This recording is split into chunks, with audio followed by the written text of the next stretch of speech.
Hello বন্ধুরা, নমস্কার। কীরকম আছেন? আশা করি ভালোই আছেন। আজকে আমি যে ভিডিওটা নিয়ে আসলাম, এই ভিডিওটা 2 মিনিট 27 সেকেন্ড। আপনারা অল্প দেখেন, ভিডিওটা দেখতে জানতে পারবেন আমি কী কেক বানাইতেছি।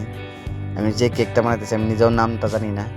এই কেকটা প্রিন্টার কেক বলে নাকি, ধরেন না। যে কেকটা আমি বানাইতেছি, কাস্টমার একটা আসলো, বললো, দাদা আপনি এই কেকটা বানাইতে পারবেন? আমি বলছি হ্যাঁ পারবো।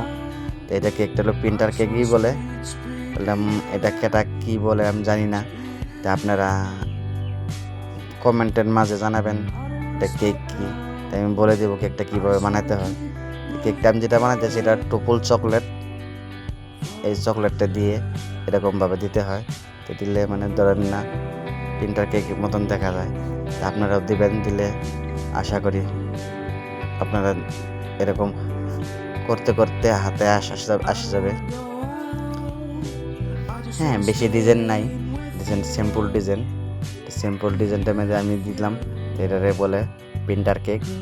তাহলে আমি যে ডিজাইন দিয়েছি ওখানে বেশি না, অল্প নিউট্রাল জেল দিয়ে ডিজাইন দিয়ে দিব আর হ্যাপি বার্থডে লিখে দিব। তো দিদিরা, ভাইয়েরা, বোনেরা, বন্ধুরা, আপনারা কোন জায়গার থেকে কে দেখছেন? আপনাকে লিখলে ভিডিও দেখেন, কমেন্ট করেন না, লাইক করেন না। বেশি বেশি কমেন্ট করেন, লাইক করেন, আর কমেন্টে জানাবেন। কেকটা কোনো প্রবলেম হলে আমার বলবেন যে এরকম দাদা হয় না, দিলে আমি জানতে পারবো যে আমার কেকে কোনো ভুল হয়েছে না, কোনো রাইট হয়েছে। তো এরকমভাবে ডিজাইনটি দিবেন, ডিজাইনটি হয়ে যাবে। এই দেখেন কত জেরেস কেক কীরকম দেখা যায়।